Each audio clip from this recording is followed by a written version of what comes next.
आज गोपी अपने नैनों से बार बार कह रही है, मत जाग नैनवा, मारे सुपने में श्याम जी, मारे सुपने में श्याम जी।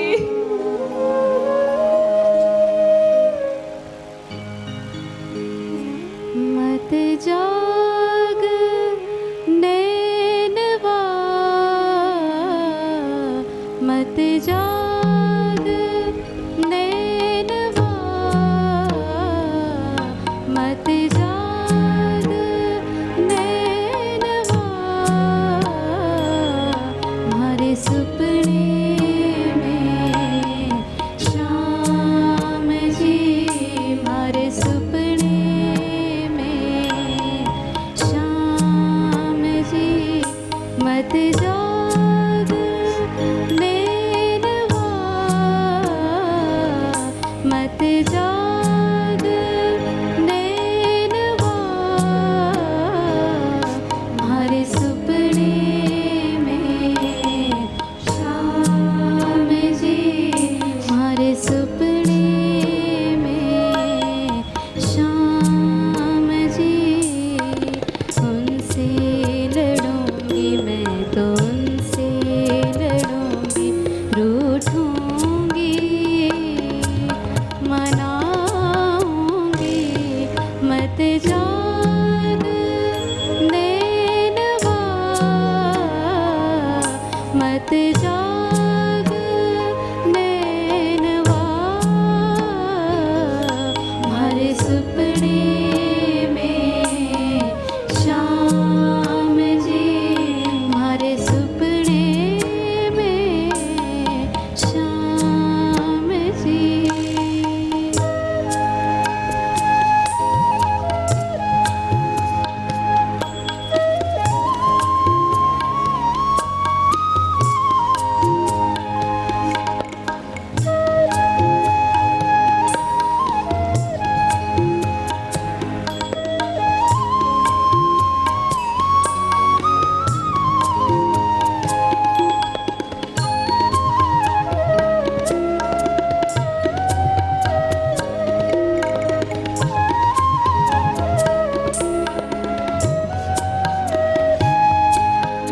उनको बिठाऊंगी, बात मैं करूंगी, उनको बिठाऊंगी, बात मैं करूंगी। श्याम सुंदर की सेवा करूंगी।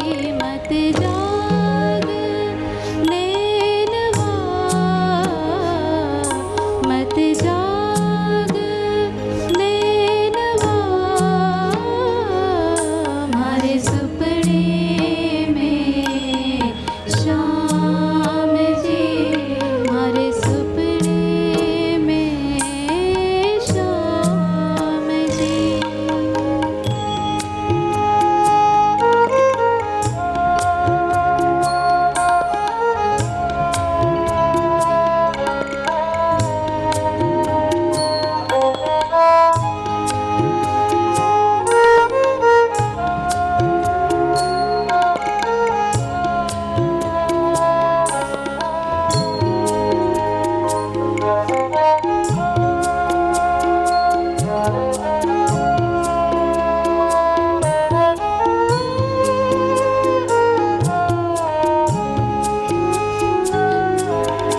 रुक जाओ चंदा,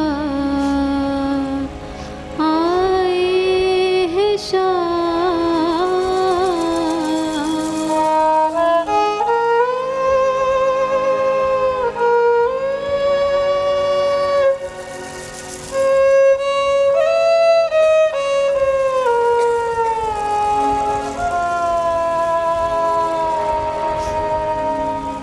रुक जाओ चंदा, आए हैं शाम। रुक जाओ चंदा, आए हैं शाम। अपलक में तो निहारूंगी, अपलक में तो निहारूंगी। मत जाग नैनवा,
भी रात्रि में कृष्ण से मिली भी, दर्शन भी किए, बातें भी की, लेकिन फिर काल चक्र ने भोर को लाकर रख दिया, क्योंकि आज भोर के साथ उदो का आगमन वृंदावन नगरी में हो गया।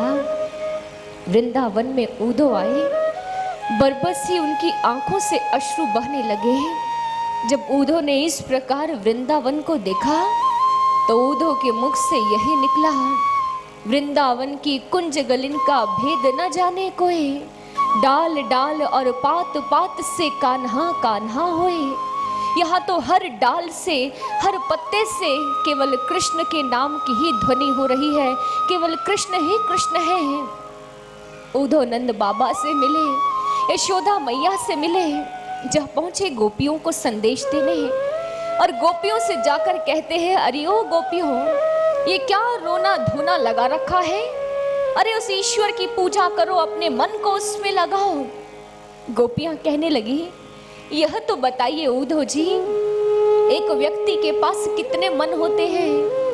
1, 2, 10, 20? उद्धव जी ने कहा, केवल एक ही मन होता है। गोपियों ने कहा, अच्छा उद्धव जी, जब एक मन ही होता है, वो मन तो हम अपने कृष्ण को दे चुके हैं, अब आपके ईश्वर की भक्ति के लिए दूसरा मन कहां से लाएं? उधो मन ना भये 10-20, एक हो तो गयो श्याम संग को आराधे ईश। वो मन तो श्याम के साथ ही चला गया। उदो फिर गोपियों को समझाते हुए कहते हैं, कृष्ण ने कहा है कि गोपियों से कहना कि मैं उनसे अलग कहा हूँ, अरे मैं उनकी अंतर आत्मा में विराजमान हूँ। गोपियां तुनकते हुए कह उठी, अरे कृष्ण से जाकर कहना कि यदि अंतर आत्मा में ही विराजमान था तो फिर हमारे घर में आकर माखन की चोरी क्यों की, हमारी मटकी क्यों फोड़ी, क्यों फिर वो इस वृंदावन में अवतार लेकर आया और ऐसी ऐसी लीलाएं की। उसे कहना कि गोपियों को वो बाहर से भी चाहिए और भीतर से भी चाहिए, ये गोपियां कृष्ण के बिना नहीं जी पाएंगी। उद्धव जी, क्या कभी आपने जल के भीतर रहती हुई मछली को देखा है? उद्धव जी जमुना की ओर इशारा करते हुए कहने लगे, हाँ हाँ देखा है, अब भी देख रहा हूँ। गोपियों ने कहा, ये नहीं, अरे वो थोड़े से जल में श्वास लेने को तरस रही उन मछलियों को देखिए, कैसे प्राणों के लिए तड़प रही हैं, और ऊपर से सूर्य की तपिश उनके इस जल को भी सोख रही है। हमारी स्थिति इन्हीं की तरह है। एक छोटी सी आस है कि हमारे प्रभु आएंगे, लेकिन बढ़ता समय हमारे से वो आस को भी खींच रहा है। उद्धव जी ने जब आज प्रेम की उन प्रतिमूर्ति, उन गोपियों को देखा, उनके प्रेम को देखा, कृष्ण के प्रति उनकी भावना को देखा, तो नतमस्तक हो गए। कहने लगे, गोपियों, मैं अभी शीघ्र जाकर कृष्ण कन्हैया को तुम्हारा संदेश दूंगा और प्रभु को यहाँ लेकर आऊंगा। गोपियों ने यह सुना, कहने लगी, नहीं उद्धव जी नहीं, ये तो हम भावों में बहकर आपको कह गई, लेकिन हमारे प्रभु से कुछ मत कहिएगा। अरे हमारे प्रभु जिस हाल में हमें रखेंगे हम उसी में खुश हैं। यदि वे ये चाहते हैं कि हम यहाँ वृंदावन में विरह की अग्नि में झुलसती रहें तो हमें यही स्वीकार्य है। अब हमारे प्रभु से कुछ मत कहिएगा। अरे हम तो अपने प्रभु की राधा बनने आए हैं, बाधा बनने नहीं आए। यह सुनना था कि उद्धव जी को राधा का स्मरण हो आया और राधा के पास पहुंच गए। राधा से जाकर कहने लगे, राधे, क्या कृष्ण कन्हैया के लिए कोई संदेश देना है? राधा ने मुस्कुराते हुए कहा, संदेश? किसके लिए संदेश दूं? जिनके पिया परदेस बसत है, लिख लिख भेजे पाती, मेरे पिया मेरे घट ही बिराजे, ना आवे ना जाती। कि मेरा प्रियतम तो मेरे हृदय में बसता है, फिर पाती किसके लिए लिखूं? हाँ उद्धव जी, ये बंसी जाकर कृष्ण को दे देना और उससे कहना कि अब उसकी राधा को इस बंसी की जरूरत नहीं है। उद्धव वृंदावन से मथुरा जा रहे हैं। नंद बाबा यशोदा मैया उद्धव से मिलने आए। नंद बाबा ने उद्धव से कहा, कृष्ण से कहना कि हर जन्म में हमें तुझ जैसा ही पुत्र मिले, यही मेरी प्रार्थना है। यशोदा मैया ने कहा, उद्धव कृष्ण से कहना यदि भविष्य में किसी दासी की आवश्यकता हो तो अपनी यशोदा मैया को याद कर ले। मुझे ज्यादा कुछ नहीं चाहिए, बस कहीं छोटे सी कुटिया बनाकर रह लूंगी, बस अपने कन्हैया को देखती रहूंगी। उद्धव ने आज जब इस प्रेम का दर्शन किया, रथ पर आरूढ़ हुए और आज प्रभु से प्रार्थना करते हैं, प्रभु यदि मुझे कोई अगला जन्म मिले तो इस वृंदावन में कोई माटी, कोई लता, कोई बूटी बना देना, ताकि मैं इन गोपियों के, इन भक्तों के चरण रज को प्राप्त कर सकूं, मैं अपने जीवन को कृतार्थ कर सकूं। आज बनकर तो कृष्ण के आए थे, लेकिन होकर गोपियों के जा रहे हैं। कृष्ण के चरणों में जाकर प्रणाम किया, प्रभु ने उसी क्षण उनके मस्तक पर हाथ रखा और दिखा दिया, उद्धव ये सारी मेरी लीला थी, ये मेरा ही खेल था तुम्हें पाठ सिखाने के लिए। ज्ञान है तुम्हारे पास लेकिन प्रेम नहीं है, शाश्वत भक्ति नहीं है। लो आज मैं तुम्हें ये ज्ञान देता हूँ, आज मैं तुम्हारे भीतर उस प्रेम को प्रकट करता हूँ, अब करो गोपियों जैसी भक्ति। भगवान श्री कृष्ण ने उद्धव के संग खेल खेला, गोपियों के संग लीला खेली और इस तरह प्रभु ने अपने सभी भक्तों को संदेश दिया। सज्जनों, कितनी महान थी ये गोपियां जो हर पल अपने प्रभु का दर्शन किया करती थी, जो हर पल अपने प्रभु को निहारा करती थी। सज्जनों, उनके पास उनके जीवन का लक्ष्य था, उन्होंने अपने लक्ष्य को प्राप्त कर लिया था। और वह उद्धव जो अपने लक्ष्य से वंचित था, प्रभु ने उसे भी उसके लक्ष्य से जोड़ दिया। सज्जनों, हम कब अपने लक्ष्य को प्राप्त करेंगे? पाश्चात्य जगत की एक लेखिका हुई है हेलेन केलर। जन्म से ही नेत्रहीन थी, बधिर थी और गूंगी थी। एक बार एक व्यक्ति ने उनसे प्रश्न किया, क्या नेत्रहीन पैदा होने से भी बढ़कर कोई अभिशाप हो सकता है? हेलेन ने कहा, to have sight but no vision, कि किसी के पास आंखें तो हो लेकिन उन आंखों का कोई स्वप्न ना हो, किसी के पास जीवन तो हो लेकिन उस जीवन का कोई लक्ष्य ना हो, तो ऐसा दुर्भाग्य से पूर्ण कोई और मानव नहीं हो सकता। सज्जनों, भगवान की असीम कृपा है हम पर, उसने हमें सर्वश्रेष्ठ कृति, क्राउन ऑफ द क्रिएशन, ये मानव तन दिया। लेकिन क्या कभी मन में यह प्रश्न नहीं उठा कि इस मानव तन का ध्येय क्या है, इस मानव तन का लक्ष्य क्या है? सज्जनों, इसका लक्ष्य केवल एक है और वो है ईश्वर की प्राप्ति। जिस क्षण एक इंसान, एक जीवात्मा इस मानव देह को लेकर आती है, उस क्षण से उसे ईश्वर की प्राप्ति का जन्म सिद्ध अधिकार प्राप्त हो जाता है। उसका लक्ष्य है ईश्वर का दर्शन, उसका गोल है ईश्वर की प्राप्ति, उसकी मंजिल है ईश्वर। लेकिन कृष्ण अनुरागियों, क्या आपने अपने इस लक्ष्य को प्राप्त किया? क्या आपने उस मंजिल को प्राप्त कर लिया? नहीं सज्जनों, हमने ऊपर तो भगवान से बहुत वादे किए, उनसे बहुत वचन दिए उन्हें कि प्रभु हमें धरती पर भेजिए, हम आपकी भक्ति करेंगे, लेकिन यहाँ आकर सब कुछ भूल गए। तभी तो कबीर दास जी कहते हैं कि याद करो अपने लक्ष्य को, याद करो कि तुम किस लिए आए हो। मृत मंडल में आकर बिसर गयो जगदीश, इस मृत मंडल में आकर, इस संसार में आकर सब अपने लक्ष्य को भूल गए। सज्जनों, एक बार क्या होता है, एक व्यक्ति जब आज अपने ऑफिस से घर को लौटा, शाम हो चुकी थी, रात्रि का भोजन किया और जैसे ही अपने मुख को साफ करने के लिए जेब से अपना रुमाल निकाला, तो यह क्या, रुमाल के एक सिरे पर गांठ लगी है। उस व्यक्ति ने देखा, गांठ, जरूर कोई आवश्यक कार्य था जिसे करने के लिए मैंने ये रिमाइंडर लगाया है। दिमाग पर बहुत जोर डाला, क्या कार्य था, क्यों गांठ लगाई थी, क्या सोचा था, लेकिन कुछ भी याद नहीं आया। होश गुल हो गया, बदहवास होकर लट्टू की भांति कक्ष में एक जगह से दूसरी जगह घूमने लगा। सोचता जा रहा है क्या कारण था, क्यों गांठ लगाई थी, क्या करना था। जब पत्नी ने देखा, कहने लगी, अरे यहाँ क्या टहल रहे हो, जाओ थोड़ा ताजी हवा खाकर आओ। हो सकता है ताजी हवा में याद ताजा हो जाए। व्यक्ति बाहर चला गया। 1 घंटा घूमता रहा, इधर से उधर उधर से उधर।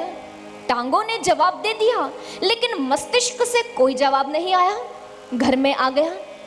पत्नी ने पूछा, याद आया? कहने लगा, नहीं याद आया। जो ऑफिस का बैग था उसे पूरा जांचा परखा, एक एक कागज निकाल कर देखा, कहीं कुछ लिखा हो कि मुझे क्या करना था, नहीं पता चला। मित्रों को फोन घुमाया, दोस्त तुझे पता है कि मैंने रुमाल पर गांठ क्यों लगाई थी? क्या तुझे पता है? सभी से ना में उत्तर प्राप्त हुआ। करते करते रात के 2 बज गए। बेचारा अब अंततः अपने बिस्तर की ओर बढ़ा।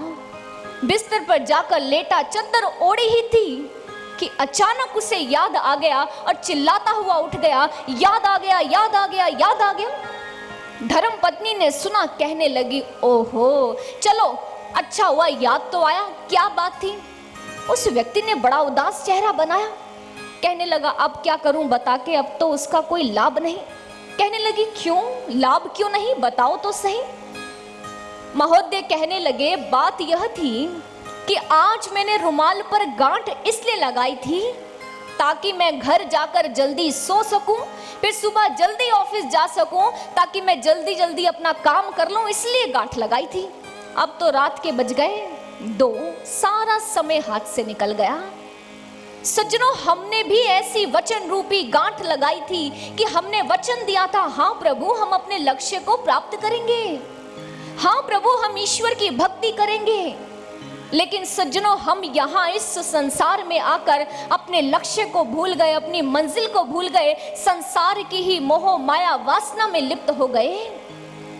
लेकिन रविंद्रनाथ टैगोर जी बहुत सुंदर पंक्ति लिखते हैं, हे प्रभु यदि अब जीवन में तुझे देख ना पाऊं तो यह बात मन में कांटे की तरह चुभती रहे, मैं इस बात को भूल ना सकूं, सोते में स्वप्न में मुझे बेचैन करती रहे कि मैं तुझे देख नहीं सका, मैं तुझे पा नहीं सका।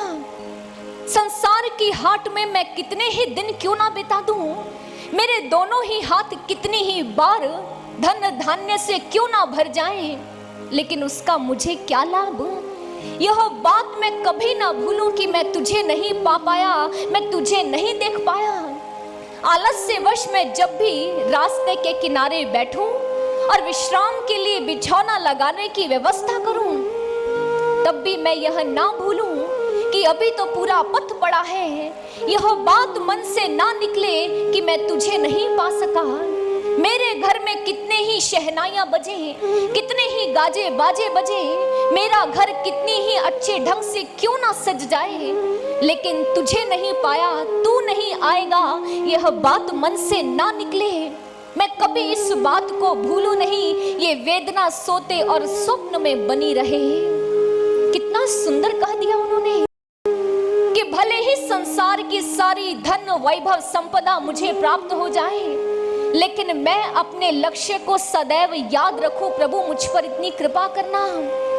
मैं यदि आलस्य के वशीभूत होकर अपने लक्ष्य को भूलने लगूं, तो प्रभु मुझे याद दिलाना कि अभी तो मेरी पूरी मंजिल पड़ी है, अभी तो मुझे अपनी मंजिल को प्राप्त करना है।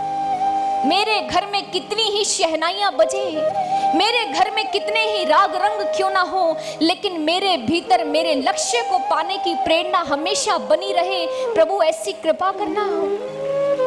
सज्जनों, क्योंकि अपने लक्ष्य को प्राप्त किए बिना हम इस मानव तन को सार्थक नहीं कर पाएंगे।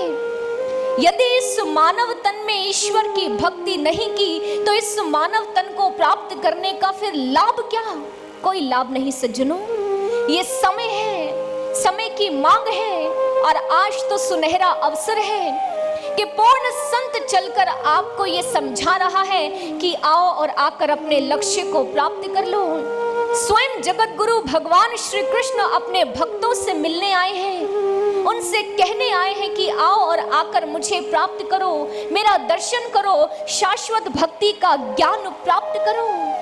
सज्जनों, इसलिए समय की देरी मत करो, क्योंकि समय किसी के पास नहीं, किसी को ज्ञात नहीं कि उसके पास कितनी श्वासें शेष हैं। जब समझ आ जाए ईश्वर के लिए बढ़ चलो, उठो और अपने लक्ष्य को प्राप्त करो। Arise, awake and stop not till the goal is reached. तब तक बढ़ते चलो जब तक आपका लक्ष्य आपको ना मिल जाए।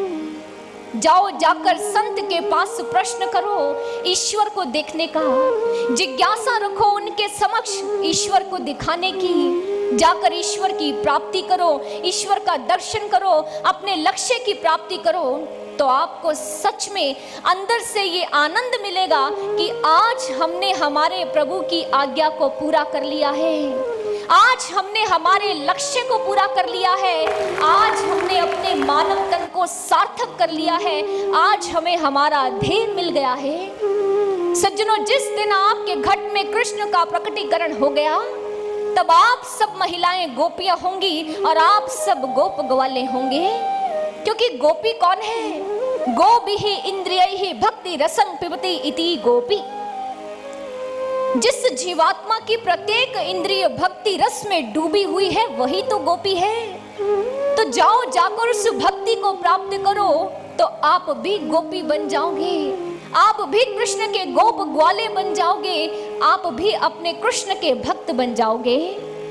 सज्जनों, सुखदेव जी महाराज जो परीक्षित को कथा सुना रहे हैं, कहने लगे, परीक्षित, तुम्हें भी इसी प्रकार गोपी बनना होगा, तुम्हें भी इसी प्रकार भक्ति को प्राप्त करना होगा। प्रत्येक इंद्रिय से केवल ईश्वर की ही भक्ति करनी होगी, तब तुम भी उस गोपी भाव को प्राप्त कर पाओगे।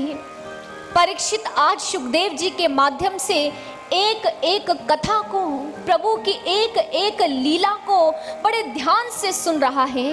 और सज्जनों, केवल सुन ही नहीं रहा, मनन भी कर रहा है, उस पर विचार भी कर रहा है, उस पर मंथन भी कर रहा है। तब सुखदेव जी महाराज परीक्षित से कहते हैं, परीक्षित, इसी के साथ दशम स्कंद का पूर्वार्ध यहीं संपन्न होता है। उत्तरार्ध में प्रभु की भिन्न भिन्न अनेक और लीलाओं का वर्णन आता है। चलो, मैं तुम्हें आज रुक्मणी अपहरण की गाथा सुनाता हूँ, प्रभु के स्वयंवर की गाथा सुनाता हूँ। रुक्मणी विदर्भ देश के राजा भीष्मक की पुत्री। रुक्मणी के चार भाई, सबसे बड़े भाई का नाम था रुक्मी, और पूरे राजभवन में केवल उसका ही दबदबा था। राजा भीष्मक भी चाहकर उसके समक्ष कुछ कह नहीं पाते थे। लेकिन हमारी रुक्मणी तो एक ऐसा व्यक्तित्व था जिसे अखिल भुवनेश्वर भगवान श्री कृष्ण की सर्वप्रथम अर्धांगिनी होने का गौरव प्राप्त हुआ। रुक्मणी एक ऐसा प्रेम पाश था जिसमें स्वयं वो उन्मुक्त कृष्ण भी बंधने को तैयार हो गए। रुक्मणी प्रभु की अर्धांगिनी बनी, लेकिन कैसे? बाल्य अवस्था से ही कृष्ण की भिन्न भिन्न लीलाओं को सुन रही थी, प्रभु की उस सुरभि को प्राप्त कर रही थी और अपने जीवन को सुवासित कर रही थी। ऋषि महर्षियों से, राजमहल में आने जाने वाले लोगों से, सभी से कृष्ण की महिमा सुना करती थी और प्रभु के उस रस को प्राप्त कर अपने हृदय पात्र को भरती चली जा रही थी। बड़ी आनंदित, अपने मन मंदिर में केवल उसने अपने कृष्ण को स्थान दे दिया था। कल्पना जगत में ना जाने कितनी बार कृष्ण की छवि का अनुभव कर चुकी थी, और आज उसकी कल्पना को साकार रूप देने के लिए उसने क्या किया? उसने आज एक तुलिका की सहायता ली और उस तुलिका के साथ उसने कृष्ण के भिन्न भिन्न आकारों को आज चित्रपट पर उकेर दिया। पहर पर पहर बीतते चले गए, दिन बीत गए, माह बीत गए और वर्ष बीत गए। रुक्मणी अपने कृष्ण के चित्रों के साथ बातें करती, उनके साथ ही अपना जीवन व्यतीत करती। कृष्ण के नाम की माला जपते जपते रुक्मणी आज कृष्ण के गले में जयमाल पहनाने लायक भी हो गई। रुक्मणी बड़ी हो गई, बाल्य अवस्था से युवा अवस्था को प्राप्त हो गई। आज रुक्मणी का जन्मोत्सव है, इसलिए सारे राजमहल में जन्मोत्सव का उल्लास छाया है। सारी सखियां रुक्मणी के लिए ढेरों उपहार लेकर आई हैं। कोई कंगन लाया है, कोई लहंगा लाया है, कोई कंठहार लाया है। रुक्मणी उन सारे उपहारों को देखकर फूली नहीं समा रही। तभी एक सखी कहने लगी, रुक्मणी क्या आज राजमाता ने तुम्हें कोई उपहार नहीं दिया? इससे पहले रुक्मणी कुछ कहती तभी द्वार पर राजमाता आकर खड़ी हो गई। जैसे ही रुक्मणी ने देखा, माँ माँ भीतर आओ ना।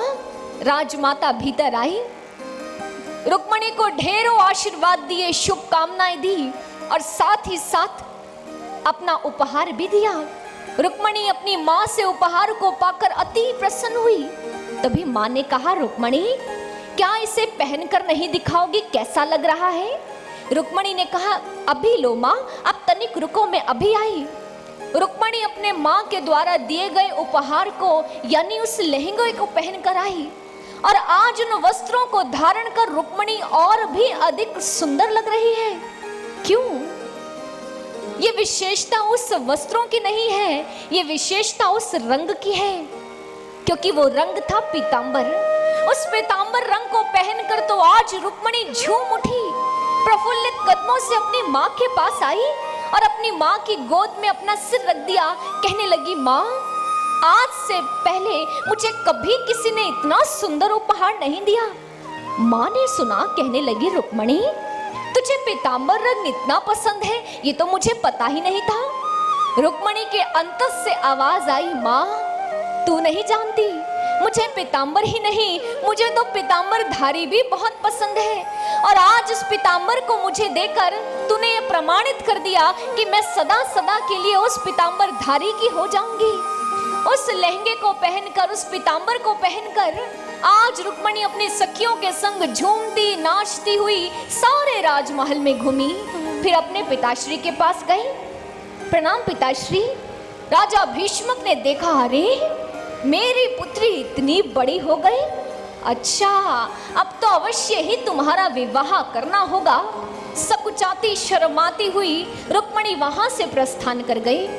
राजा भीष्मक ने रुक्मी को बुलाया, अपने सबसे श्रेष्ठ पुत्र को बुलाया और उससे कहा, क्या जानते हो रुक्मणी की आयु हो चुकी है विवाह वाली, अब उसके लिए हमें एक अच्छा वर ढूंढना होगा। यह सुनना था कि रुक्मी ने कहा, पिताश्री आप चिंता क्यों करते हैं, रुक्मणी के वर का सारा दायित्व मैं अपने कंधों पर लेता हूँ। और इतना कहते ही रुक्मी चल दिया रुक्मणी के कक्ष की ओर। रुक्मणी रुक्मणी कहाँ हो बहन? रुक्मणी कक्ष में थी ही नहीं, सरोवर के किनारे बैठी अपने कृष्ण के सपनों में डूबी हुई थी। ढूंढते ढूंढते रुक्मी पहुंच गए, जाकर अपनी बहन के समक्ष खड़े हो गए। रुक्मणी क्या बात है, किसके सपनों में खोई है? जैसे ही रुक्मणी ने अपने भ्राताश्री की आवाज सुनी, तंद्रा टूटी और सीधी खड़ी हो गई। अरे भ्राताश्री आप कब आए, मुझे तो पता ही नहीं चला। रुक्मी ने मुस्कुराते हुए कहा, कोई बात नहीं कोई बात नहीं, पिताश्री कह रहे थे अब तुम्हारा हमें विवाह करना है। अरे मेरी सुंदर सी बहन के लिए वर भी कोई साधारण थोड़े ना होगा, बहुत महान पराक्रमी वैभवशाली ऐश्वर्यवान होगा तुम्हारा वर। इतना कहते ही रुक्मी आज वहां से प्रस्थान कर गया और रुक्मणी तो अपने स्वप्नों में फिर से खो गई। द्रुत गति से गई अपने उसी कक्ष में जहां कृष्ण के चित्र बनाए थे।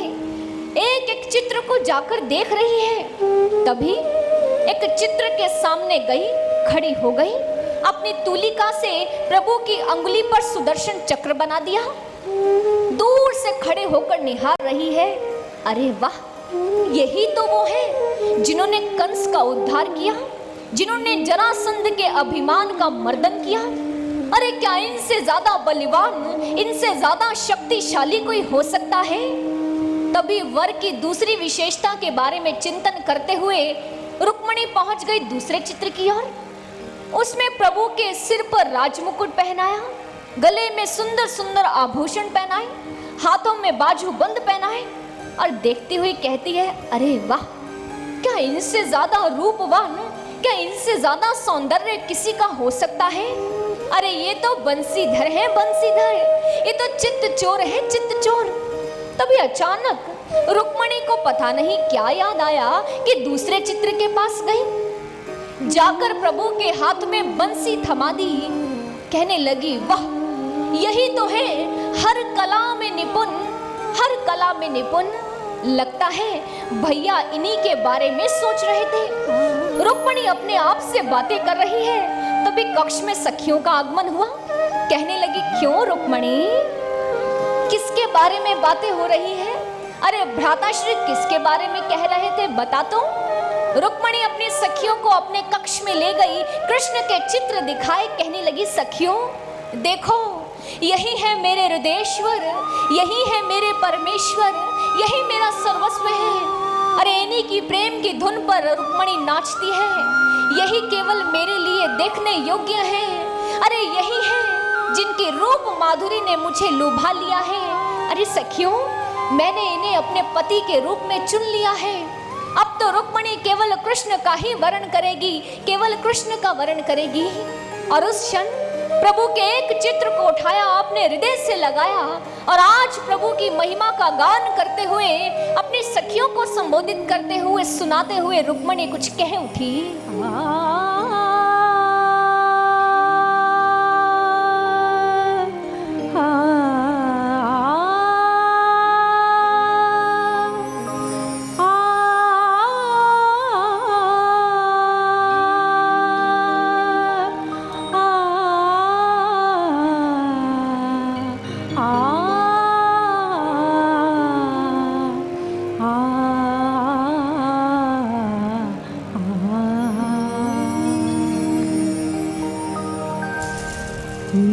मनमोहन मुरलीधर हे माधव सुंदर श्याम।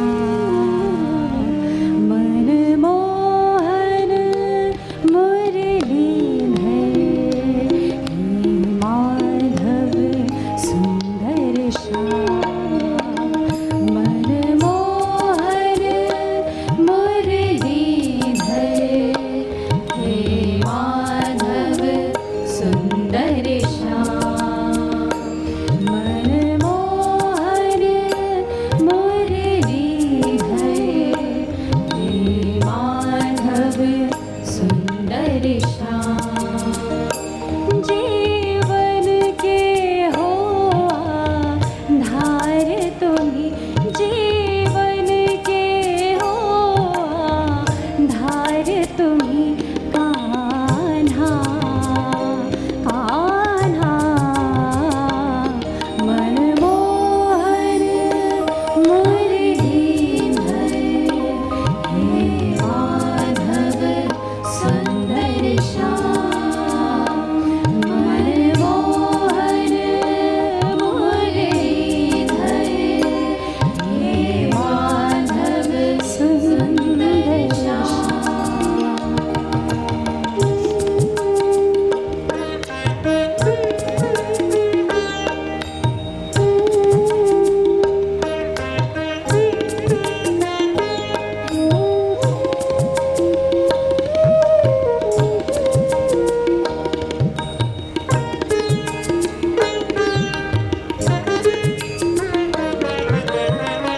रूप सलोना चित्त को भाए, तुम बिन कुछ ना सुहाए।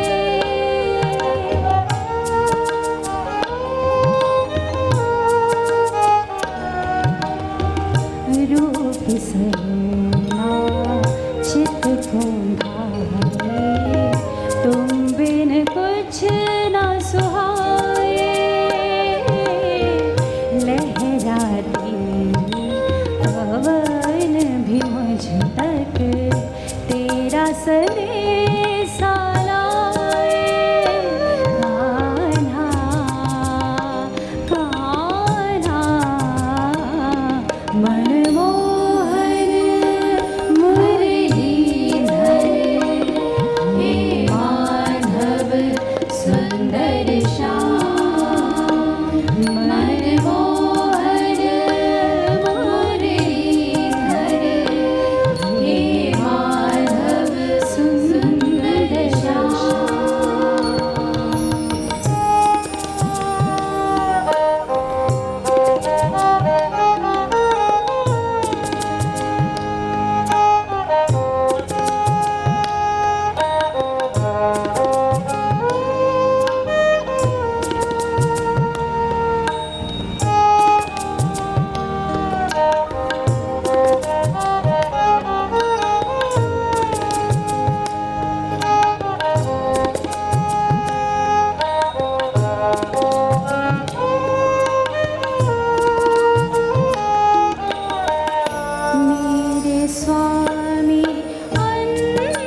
रुक्मणी अपने कृष्ण की महिमा गा रहे हैं, तभी एक सखी चहकती हुई आई। अरे ओ रुक्मणी, अरे ओ रुक्मणी, तुझे पता है मैं कितनी शुभ सूचना लाई हूँ। रुक्मणी की बाकी सखियों ने सुना, कहने लगी अरे हमें तो पहले ही पता है कि रुक्मणी के जन्मोत्सव से बढ़कर शुभ सूचना और क्या हो सकती है। कहने लगी नहीं नहीं, अरे बहुत शुभ सूचना लाई हूँ। सारी सखियाँ कहने लगी अच्छा अच्छा बता तो सही। कहने लगी अब रुक्मणी के सभी स्वप्न साकार होने वाले हैं, क्योंकि राजा भीष्मक ने रुक्मणी के स्वयंवर की घोषणा कर दी है। बस रुक्मणी के हाथों में जयमाल होगी और यह द्वारिकाधीश के गले में उसे डालकर सदा सदा के लिए कृष्ण की हो जाएगी। यह सुनना था कि रुक्मणी कहने लगी सच सखी, तू सच कहती है? सखी ने कहा हाँ हाँ, अभी अपने अपने कर्णों से सुनकर आई हूँ। यह सुनना था कि रुक्मणी तो इतनी आनंदित हुई कि उसके कदम आज धरती पर नहीं लग रहे, झूमने लगी, नाचने लगी। लेकिन दूसरी ओर रुक्मी आज बड़े ही आवेश में अपने पिताश्री भीष्मक के पास पहुंचा। जाकर कहने लगा पिताश्री, अभी अभी मैंने आपसे कहा कि रुक्मणी के वर का सारा दायित्व आप मेरे कंधों पर डाल दीजिए और आपने उसके स्वयंवर की घोषणा कर दी। अरे मेरी बहन कोई प्रदर्शन का विषय नहीं है, और मैं आपको एक बात स्पष्टतः तौर पर कह दूं कि मैंने रुक्मणी के लिए एक सुयोग्य वर का चयन कर लिया है। राजा भीष्मक ने भयभीत होते हुए पूछा कौन है रुक्मी? वो महान है, पराक्रमी है, ऐश्वर्यवान है, वैभववान है, चेदी नरेश शिशुपाल है उसका नाम। और मैं कह देता हूँ रुक्मणी का विवाह केवल उसी से होगा और किसी से नहीं। यूं अपने पिता के समक्ष उद्घोष करते हुए अपने निर्णय के इस तूफान को लेकर चल दिया रुक्मणी के कक्ष की ओर, उसके स्वप्न का घरौंदा तोड़ने के लिए। जैसे ही गया रुक्मणी को आवाज लगाई रुक्मणी, रुक्मणी उसी क्षण अपने भ्राताश्री के समक्ष आकर खड़ी हो गई। जी भ्राताश्री। अपने क्रोध को भीतर दबाता हुआ मुस्कुराता हुआ बोला बहन, अरे आज तेरा जन्मदिन है और आज इस जन्मदिन पर तुझे सबने कितने उपहार दिए होंगे। अरे मैं कैसे पीछे रह सकता हूँ, तेरे लिए बहुत सुंदर उपहार लेकर आया हूँ। रुक्मणी ने अपनी हथेली आगे की, कहने लगी लाइए भ्राताश्री, निकालिए उपहार।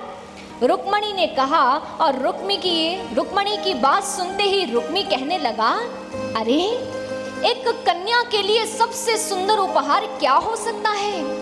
मैंने तुम्हारे लिए एक सुयोग्य वर का चयन कर लिया है। जैसे ही रुक्मणी ने यह सुना, उसे तो यह लगा बस मेरे भ्राताश्री अब कृष्ण का नाम लेंगे। उसके कान कृष्ण सुनने के लिए तरसने लगे। जब रुक्मी ने रुक्मणी की यह स्थिति देखी, कहने लगे रुक्मणी जानना नहीं चाहेगी कि वो कौन है? रुक्मणी कुछ नहीं कह पाई। तभी रुक्मी ने आनंदित होकर कहा वो कोई और नहीं, चेदी नरेश शिशुपाल है। इतना सुनना था कि रुक्मणी तपाक से बोल उठी भ्राताश्री, पिताश्री ने तो मेरे स्वयंवर की योजना बनाई है, तो फिर? रुक्मी ने सुना, कहने लगे बहन, मेरी बहन कभी प्रदर्शन का विषय नहीं हो सकती। अरे मैं ये कभी नहीं चाहूंगा कि मेरी बहन जयमाल लेकर अनेक राजाओं के समक्ष जाकर खड़ी हो जाए। नहीं बहन, तुम्हारा स्वयंवर नहीं होगा। मैंने तुम्हारे लिए सुयोग्य वर का चयन कर लिया है और अब शिशुपाल ही तुम्हारा वर होगा। यह कहकर रुक्मी तो वहां से चला गया, लेकिन रुक्मणी ने जो अभी तक अपने सपनों के घरौंदे को तैयार किया था, आज सारा घरौंदा टूट गया। ऐसे लगा जैसे उसकी सभी आशाओं पर निराशा के बादल आकर घिर गए हों। ऐसे लगा सागर से मिलने वाली नदी के मार्ग में आज कोई अवरोधक आकर खड़ा हो गया है। लड़खड़ाते कदमों से जा पहुंची सरोवर के किनारे और वहां जाकर बैठ गई। जैसे ही सरोवर के जल में अपने उस प्रतिबिंब को देखा, उस श्रृंगार को देखा, तो रुक्मणी को बहुत क्रोध आया कि ये श्रृंगार, यह रूप तो केवल मेरे प्रभु के लिए है। यदि मेरे प्रभु नहीं तो यह श्रृंगार भी नहीं। अरे ये कंठहार तो ऐसा लगता है जैसे पाश हो पाश, ये तो मेरा दम घोट रहा है। उसी क्षण कंठहार को उठाकर जल में गिरा दिया। ये बाजूबंद तो ऐसे लगते हैं मानो सर्प लिपटे हों। ये अंगूठी उठी तो ऐसे लगती है मानो बिच्छू कचोट रहे हो। सारा श्रृंगार उतार कर फेंकती जा रही है। सखी आई, श्रृंगार विहीन रुक्मणी को देखा, कहने लगी रुक्मणी ये क्या कर रही है? अरे श्रृंगार क्यों उतार रही है? रुक्मणी ने कहा मेरी शोभा तो मेरे कृष्ण है, अगर कृष्ण नहीं तो फिर रुक्मणी भी नहीं। सखी ने कहा अरे रुक्मणी अब तो स्वयंवर होने ही वाला है, अब तो तुझे तेरे कृष्ण मिलने ही वाले हैं, फिर चिंता किस बात की? रुक्मणी ने अपने चेहरे को ऊपर उठाया, कहने लगी नहीं सखी, अब कोई स्वयंवर नहीं होगा। भ्राताश्री ने इस जन्मोत्सव पर मुझे मृत्यु का वरदान दिया है। मेरे भ्राताश्री ने मेरा विवाह चेदी नरेश शिशुपाल के साथ तय कर दिया है। और इतना कहते रोते बिलखते अपने उसी कक्ष में जाकर खड़ी हो गई रुक्मणी। एक बार पुनः कृष्ण के चित्रों को देख रही है, कहने लगी बंसीधर, वो बंसी जिसके अंदर कोई गुण नहीं था उसे आपने अपने हाथों में धारण कर लिया, तो मुझ गुण विहीन इस रुक्मणी पर ये कृपा क्यों नहीं प्रभु? बताइए ना, मुझे आपको पाने के लिए और कितना तप करना होगा? हे सुदर्शन चक्रधारी, उठाइए अपना सुदर्शन और मेरे सभी बंधनों को काट दीजिए ना प्रभु, काट दीजिए। हे सर्वशक्तिमान, आज आपकी शक्ति कहाँ है? आप शक्ति से विहीन क्यों हो गए प्रभु? हे सर्व अंतर्यामी प्रभु, आज आप अपनी रुक्मणी की पीड़ा को क्यों नहीं सुन पा रहे? तभी ये विरहा, ये पुकार कृष्ण के चरणों तक पहुंच गई और कृष्ण उसकी अंतर आत्मा से मुखरित हुए और उसे विचार दिया, रुक्मणी जिस प्रकार तुमने तुलिका की सहायता से मेरे चित्र उकेरे, उसी प्रकार आज तुम कलम और पाती की सहायता से अपने भावों को पिरो दो और मुझ तक पत्र भेज दो। रुक्मणी ने उसी क्षण पाती में कलम से पत्र लिखा, अपने प्रभु के चरणों में प्रार्थना लिखी और ब्राह्मण को बुलाया और पाती द्वारिकाधीश तक द्वारिका में भेज दी। उधर आज जब रुक्मणी का विवाह चेदी नरेश शिशुपाल के साथ होना है, यह सुनते ही रुक्मणी की माता बहुत भयभीत और चिंतित हो गई, क्योंकि वह जानती थी कि रुक्मणी तो केवल कृष्ण से ही प्रेम करती है और केवल कृष्ण की ही अर्धांगिनी बनना चाहती है। तभी उसने अपने स्वामी से कहा, स्वामी मुझे रुक्मणी की बहुत चिंता हो रही है, मेरा मन बहुत भयभीत हो रहा है। तभी राजा भीष्मक ने उन्हें याद दिलाते हुए कहा, क्या आप भूल गई? हमारे घर पुत्री जन्म ले, इसके लिए मैंने तप किया था और मेरे उस तप से प्रसन्न होकर माँ लक्ष्मी साक्षात मेरे समक्ष प्रकट हो गई थी। तब माँ लक्ष्मी ने कहा था, पुत्र के मोह में आसक्त ये जो संसार है, इसमें पहली बार किसी ने पुत्री के लिए तप किया होगा। मैं संपूर्ण नारियों की ओर से आपके चरणों में प्रणाम करती हूँ और आपके इस तप का फल मैं स्वयं आपके घर में पुत्री बनकर लूंगी। जिस समय स्वयं त्रिभुवनेश्वर वो ईश्वर इस धरती पर अवतार लेगा, तब उनकी अर्धांगिनी बनने के लिए मैं इस धरती पर आऊंगी। तुम भूल गई उसे? अरे मुझे तो पूर्ण विश्वास है कि हमारी रुक्मणी का विवाह केवल और केवल द्वारिकाधीश के साथ ही होगा। सज्जनों, यह है वो आर्यवर्त जहां पर तप के रूप में कन्या की मांग की जाती रही है। यह है वह आध्यात्मिक भारत जहां पर छोटी छोटी कन्याओं को कंजकों के रूप में, दैवीय शक्ति के रूप में उनकी पूजा की जाती रही है। यह है वह गौरवान्वित भारत जिसके ऊंचे चरित्र में पुत्री शब्द के सामने सारी संवेदनाएं फीकी पड़ गई। सज्जनों, लेकिन आज इस भारत की दशा इतनी दयनीय क्यों है? आज इसकी पावन मिट्टी इतनी श्रापित क्यों लग रही है? आज क्यों नन्ही कलियों को खिलने का अवसर नहीं दिया जा रहा? आप ठीक समझ रहे होंगे, मैं इस समय समाज में सबसे भीष्म समस्या के बारे में बात करने जा रही हूं और वह समस्या है कन्या भ्रूण हत्या। नारी उत्पीड़न का सबसे भयावह रूप, the worst form of violence against women is female feticide। इस सन प्रेफरेंस सिंड्रोम के चलते हुए सज्जनों, 3.5 करोड़ लड़कियां गायब हैं, कन्या मृत हो चुकी हैं।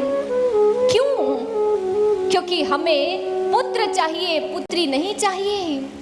इस मानसिकता के चलते हुए एक ऐसी साइकिल आरंभ हो गई जिससे समाज पतन की ओर बढ़ने लगा।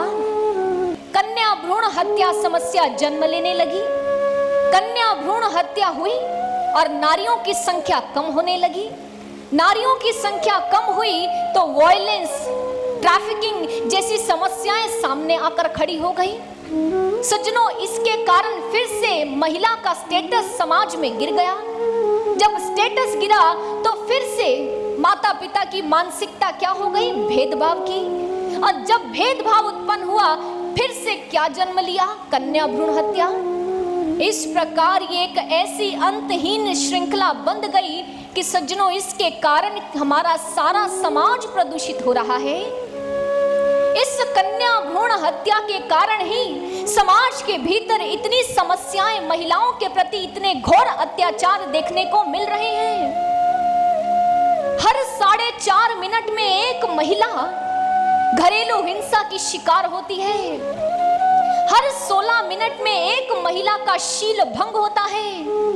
हर 26 मिनट में एक महिला मोलेस्टेशन का शिकार होती है और हर 60 मिनट में एक कन्या को जला दिया जाता है दहेज के लिए। मदर टेरेसा ने सही कहा था, the greatest destroyer of peace today in the world is abortion. मां के गर्भ में मारे जाने वाला जो शिशु है, इसके कारण ही समाज के भीतर अनेक समस्याएं जन्म ले रही हैं। हम सोच भी नहीं सकते कि एक छोटी सी समस्या इतना विशाल काय मुख बनाकर हमारे समाज के समक्ष खड़ी हो जाएगी। कारण क्या है? दादी को पोता चाहिए, पोती नहीं। जैसे ही पोती जन्म लेती है, दादी माथे पर हाथ मारती है कि किस्मत पर पत्थर पड़ गया। This is known as paralysis of analysis. इंसान की मानसिकता कुंठित हो चुकी है, इंसान की मानसिकता क्षुद्र हो चुकी है। सज्जनों, मैं आपसे पूछना चाहूंगी, उस दादी से पूछना चाहूंगी कि यदि पोती का जन्म होने पर किस्मत पर पत्थर पड़ गए तो क्षमा कीजिएगा, जिस दिन आपका जन्म हुआ था तो उस दिन क्या हुआ था? क्या उस दिन किस्मत पर पत्थर नहीं पड़ा? कन्या को तो भगवान का प्रसाद और प्रकृति का वरदान कहा गया। जब भी घर के भीतर कन्या की पहली किलकारी गूंजती थी, हमारे पूर्वज बड़ी ही खुशी में उल्लासित होकर कहते थे, बधाई हो, घर में लक्ष्मी आई है। एक और हम करते हैं कन्यादान, जिसे कहते हैं महादान, और एक और करते हैं कन्या हत्या। ये कैसी दोहरी मानसिकता है इंसान की। दादा को वंश को आगे बढ़ाने वाला चाहिए, दादा को वंश का मान बढ़ाने वाला चाहिए, वंश का नाम बढ़ाने वाला चाहिए। सज्जनों, मैंने तो यह सुना है कि नाम होता है अपने श्रेष्ठ कर्मों से। लेकिन यदि फिर भी आपका यह तर्क है तो मुझे एक बात बताइए, क्या कल्पना चावला, प्रतिभा पाटिल जी, क्या उन्होंने अपने वंश के नाम को ऊपर नहीं उठाया? क्या उन्होंने अपने माता पिता के नाम को उच्च स्थान नहीं दिया? वो भी तो कन्याएं थी, वो भी तो किसी के घर की बेटियां थी। पिता को कौन चाहिए? पैसा कमाने का साधन चाहिए, पिता को मोक्ष का साधन चाहिए। पुत्र आएगा, बुढ़ापे की लाठी बनेगा, पुत्र होगा, मोक्ष मिलेगा। सज्जनों, अगर पुत्र से ही बुढ़ापे की लाठी बनती है तो जाइए ना, जाकर सारे वृद्धाश्रम को ताला क्यों नहीं लगाते? क्यों वो माता पिता एकाकी जीवन जीने के लिए बेबस हैं? क्यों? क्योंकि उनके ही पुत्र उन्हें वहां वृद्धाश्रम में छोड़ कर आए हैं। जरा जाकर उनकी बहती आंखों से आंसू को देखिए और उनके जीवन की कहानी को एक बार सुनिए।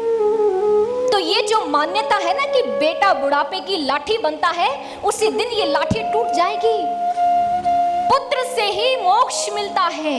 वाह सज्जनों, पुत्र शब्द का अर्थ होता है नरक से तारने वाला, पुत्री शब्द का अर्थ होता है नरक से तारने वाली।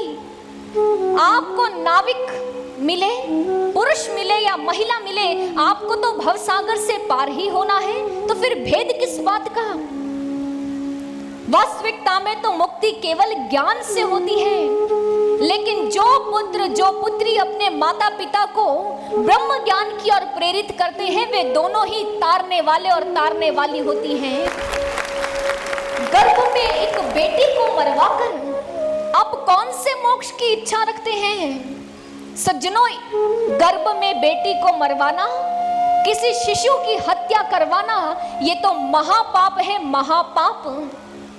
यत् पापं ब्रह्म हत्याया द्विगुणं गर्भपातने, कि एक पाप होता है जब किसी ब्राह्मण की मृत्यु हो जाए, लेकिन अगर आप किसी कन्या की मृत्यु करते हैं, उससे मृत्यु दान देते हैं, तो ये उस पाप से भी दुगना पाप है।